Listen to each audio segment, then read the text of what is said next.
Hi friends, ಹೇಗಿದ್ದೀರಾ? ಎಲ್ಲರೂ ಚೆನ್ನಾಗಿದ್ದೀರಾ ಅಂತ ಅನ್ಕೋತೀನಿ. ಇವತ್ತು ನಾನು ಪನ್ನೀರ್ ಬಿರಿಯಾನಿನ ಹೆಂಗೆ ಮಾಡೋದು ಅಂತ ತೋರಿಸ್ತೀನಿ. ಇದು ಪನ್ನೀರ್ ಬಿರಿಯಾನಿನ ನಾನು ಒಂಥರ ಡಿಫ್ರೆಂಟಾಗಿ ಮಾಡಿದ್ದೀನಿ. ಮೊಸರಲ್ಲಿ ಮಸಾಲೆ ಹಾಕಿಬಿಟ್ಟು ಎಲ್ಲ ಮ್ಯಾರಿನೇಟ್ ಮಾಡಿರೋದು ಬಿರಿಯಾನಿ. ಇದು ತುಂಬ ಡಿಫ್ರೆಂಟಾಗಿರುತ್ತೆ. ಇದು ತುಂಬ ಟೇಸ್ಟಿಯಾಗೂ ಇರುತ್ತೆ. ಒಂದು ಸಾರಿ ಟ್ರೈ ಮಾಡಿ ಫ್ರೆಂಡ್ಸ್. ಇಲ್ಲಿ ನಾನು ಅಕ್ಕಿನ ಮೆಜರ್ಮೆಂಟು ನನಗೆ ಎಷ್ಟು ಬೇಕು ಆ ಮೆಜರ್ಮೆಂಟಲ್ಲಿ ನಾನು ಅಕ್ಕಿ ತೊಳೆದು ನೆನೆಸಿದ್ದೀನಿ. ಒಂದು ಸ್ವಲ್ಪ ನೆನೆಸ್ಬೇಕು. ಅಕ್ಕಿ ನೆನೆಸಿ ಮಾಡಿದ್ರೆ ತುಂಬ ಚೆನ್ನಾಗಿರುತ್ತೆ. ಇಲ್ಲಿ ಪನ್ನೀರನ್ನ ಕಟ್ ಮಾಡ್ಕೊಂಡಿದ್ದೀನಿ. ಇದು 1 ಕಪ್ಪು ಮೊಸರು, ಹಸಿಮೆಣಸಿನ್ಕಾಯಿ, ಇಲ್ಲಿ ಒಂದು ಸ್ವಲ್ಪ ವೆಜಿಟೇಬಲು, ಟೊಮಾಟೊ, ಈರುಳ್ಳಿ, ಹಸಿಮೆಣಸಿನ್ಕಾಯಿ ಎಲ್ಲನೂ ತೊಗೊಂಡಿದ್ದೀನಿ. ಇಲ್ಲಿ ನಾನು ಪನ್ನೀರನ್ನ ಮ್ಯಾರಿನೇಟ್ ಮಾಡ್ತಾಯಿದ್ದೀನಿ. ನೀರನ್ನ ಒಂದು ಬೌಲಲ್ಲಿ ಹಾಕ್ಕೊಂಡು ಅದರಲ್ಲಿ ಅರ್ಧ ಕಪ್ ಮೊಸರು, ಉಪ್ಪು, ರೆಡ್ ಚಿಲ್ಲಿ ಪೌಡ್ರು, ಧನಿಯಾ ಪೌಡ್ರ್ ಹಾಕಿಬಿಟ್ಟು ಇದನ್ನು ಕಲಸಿ ಇಟ್ಬಿಡೋಣ. ಇದು 200 ಗ್ರಾಮು ನಂದು ಪನ್ನೀರ್ ಇತ್ತು. ಕಲಸಿ ಇಟ್ಬಿಟ್ಟೆ. ಇಲ್ಲಿ ನಾನು ಒಂದು ಹಿಡಿ ಆಗೋಷ್ಟು ಹಸಿ ಪುದೀನ, ಕೊತ್ತಂಬರಿ ಸೊಪ್ಪನ್ನ ಹಾಕ್ಕೊಂಡೆ. ಇಷ್ಟು ಬೆಳ್ಳುಳ್ಳಿ, ಶುಂಠಿ ಸಿಪ್ಪೆ ತೆಗೆದು ಹಾಕ್ಕೊಂಡೆ.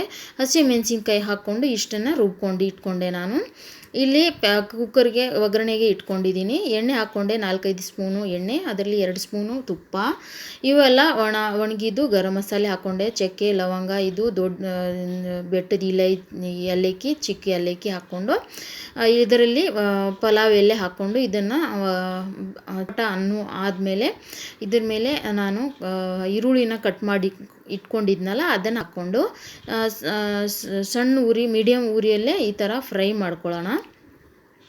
ನೀವು ಬೇಕಾದರೆ ನಿಮ್ಮ ಹತ್ರ ಶುಂಠಿ ಬೆಳ್ಳುಳ್ಳಿ ಪೇಸ್ಟ್ ಇದ್ದರೆ ಹಾಗೆ ಕಟ್ ಮಾಡಿ ಹಾಕ್ಕೋಬೋದು. ನಾನು ಎಲ್ಲನೂ ರುಬ್ಬಿ ಹಾಕಿದ್ದೆ, ತುಂಬ ಚೆನ್ನಾಗಾಗಿತ್ತು.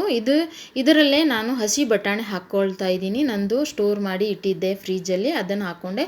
ಇಲ್ಲಿ ವೆಜಿಟೇಬಲ್ ಒಂದು 2 ಕ್ಯಾರೆಟು, 1 ಆಲೂಗಡ್ಡೆ, ಆಮೇಲೆ ಟೊಮಾಟೋನ ಹಾಕ್ಕೊಂಡೆ. ಇದು ಎಲ್ಲ ಒಣ ಮಸಾಲೆ, ಧನಿಯಾ ಪೌಡ್ರು, ಹಸಿಮೆಣಸಿನಕಾಯಿ, ಉಪ್ಪು, ರೆಡ್ ಚಿಲ್ಲಿ ಪೌಡ್ರು ಹಾಕ್ಕೊಂಡು ಇದರಲ್ಲೇ ಸ್ವಲ್ಪ ಫ್ರೈ ಮಾಡ್ಕೊಳ್ಳೋಣ. ಆಮೇಲೆ ಇದು ಮಿಕ್ಸಿಯಲ್ಲಿ ರುಬ್ಕೊಂಡಿರೋದನ್ನ ಮಸಾಲೆ ಇದರಲ್ಲೇ ಹಾಕ್ಕೊಳ್ಳೋಣ. ಒಂದು ಸಾರಿ ಟ್ರೈ ಮಾಡಿ ಫ್ರೆಂಡ್ಸ್, ತುಂಬ ಟೇಸ್ಟಿಯಾಗಿ ಆಗುತ್ತೆ ಈ ಬಿರಿಯಾನಿ, ನಮ್ಮ ಪನ್ನೀರ್ ಬಿರಿಯಾನಿ. ಅದನ್ನು ಮಿಕ್ಸಿ ಜಾರ್ನ ತೊಳ್ಕೊಂಡು ಅದರಲ್ಲೇ ಹಾಕ್ಕೊಂಡೆ. ವಿಡಿಯೋ ಇಷ್ಟ ಆದರೆ ಲೈಕ್, ಶೇರ್, ಕಮೆಂಟ್ ಮಾಡಿ ಫ್ರೆಂಡ್ಸ್. ಯೂಟ್ಯೂಬಲ್ಲಿ ನೋಡ್ತಾ ಇದ್ದರೆ ಯೂಟ್ಯೂಬ್ ಚಾನಲ್ನ ಸಬ್ಸ್ಕ್ರೈಬ್ ಮಾಡ್ಕೊಳ್ಳಿ. ಬೆಲ್ ಐಕನ್ನ ಒತ್ತಿ. ಆಮೇಲೆ ಫೇಸ್ಬುಕ್ಕಲ್ಲಿ ನೋಡ್ತಾ ಇದ್ದರೆ ಫೇಸ್ಬುಕ್ ಪೇಜ್ ಫಾಲೋ ಮಾಡಿ ಫ್ರೆಂಡ್ಸ್. Thank you. ಇಲ್ಲಿ ನಾನು ಪನ್ನೀರನ್ನ ಮ್ಯಾರಿನೇಟ್ ಮಾಡಿ ಇಟ್ಕೊಂಡಿದ್ನಲ್ಲ, ಹಸಿ ಬಟಾಣಿ ಪನ್ನೀರು, ಅದನ್ನು ಹಾಕ್ಕೊಂಡೆ ಮೊಸರು ಜೊತೆ ಹಾಕ್ಕೊಂಡು ಇದನ್ನು ಸ್ವಲ್ಪ ಹೊತ್ತು ನಾವು ಫ್ರೈ ಮಾಡ್ಕೊಳ್ಳೋಣ, ಹಸಿ ವಾಸನೆ ಹೋಗೋ ತನಕ. ಆಮೇಲೆ ನೋಡಿ, ನಾನು ಅಕ್ಕಿನ ತೊಳೆದು ಎಲ್ಲ ನೀರು ತೆಗೆದು ಇಟ್ಟಿದ್ದೆ. ಒಂದು 10 ನಿಮಿಷ ಆಗಿತ್ತು. ಚೆನ್ನಾಗಿ ನೆಂದಿತ್ತದು. 10 ನಿಮಿಷ ನೆಂದ್ರೇ ಬಿರಿಯಾನಿ ತುಂಬ ಚೆನ್ನಾಗಿ ಟೇಸ್ಟಿಯಾಗಿ ಬರುತ್ತೆ. ಆಮೇಲೆ ಸ್ಮೂತಾಗಿ ಆಗುತ್ತೆ. ಅದೇ ಮೆಜರ್ಮೆಂಟ್ ತೊಗೊಂಡಿದ್ದು ಆ ಮೆಜರ್ಮೆಂಟಲ್ಲೇ ನಾನು ನೀರು ಹಾಕ್ಕೊಂಡಿದ್ದೀನಿ. ಹಾಕ್ಕೊಂಡು ಒಂದು ಸ್ವಲ್ಪ ಉಪ್ಪು ಕಮ್ಮಿ ಆಗಿತ್ತು, ಉಪ್ಪು ಹಾಕ್ಕೊಂಡೆ. ಆಮೇಲೆ ಪುದೀನಾನ ಈ ಥರ ಮೇಲಿಂದ ಹಾಕ್ಕೋಬೇಕು, ತುಂಬ ಚೆನ್ನಾಗಿ ಟೇಸ್ಟ್ ಬರುತ್ತೆ. ಆಮೇಲೆ ಕುದಿ ಬಂದಮೇಲೆ ನಾನು ಮುಚ್ಚಳನ ಹಾಕಿಬಿಟ್ಟು 2 ವಿಜಿಲ್ ಬಂದಮೇಲೆ ಇದನ್ನು ಕೂಗಿಸ್ಬಿಟ್ಟು ಆಮೇಲೆ ತಕ್ಕೊಂಡೆ. ನೋಡಿ ಎಷ್ಟು ಚೆನ್ನಾಗಾಗಿತ್ತಂದರೆ ತುಂಬ ಟೇಸ್ಟಿಯಾಗಿ, ತುಂಬ ಸ್ಮೂತಾಗಿ ಆಗಿತ್ತು ಬಿರಿಯಾನಿ. ಒಂದು ಸಾರಿ ಟ್ರೈ ಮಾಡಿ ಫ್ರೆಂಡ್ಸ್, ನಿಮಗಂತೂ ತುಂಬ ಇಷ್ಟ ಆಗುತ್ತೆ ಈ ರೆಸಿಪಿ ಅಂತೂ. ಇಷ್ಟ ಆದರೆ ಲೈಕ್, ಶೇರ್, ಕಮೆಂಟ್ ಮಾಡಿ. ಇಷ್ಟ ಆಗಲಿಲ್ಲ ಅಂದರೆ ನೀವು ಡಿಸ್ಲೈಕನ್ನು ಮಾಡ್ಬೋದು. ಇಲ್ಲಿ ನೋಡಿ, ನಾನು ತಕ್ಕೊಂಡು ಈಗ ಪ್ಲೇಟಿಂಗ್ ಮಾಡ್ತಾಯಿದ್ದೀನಿ.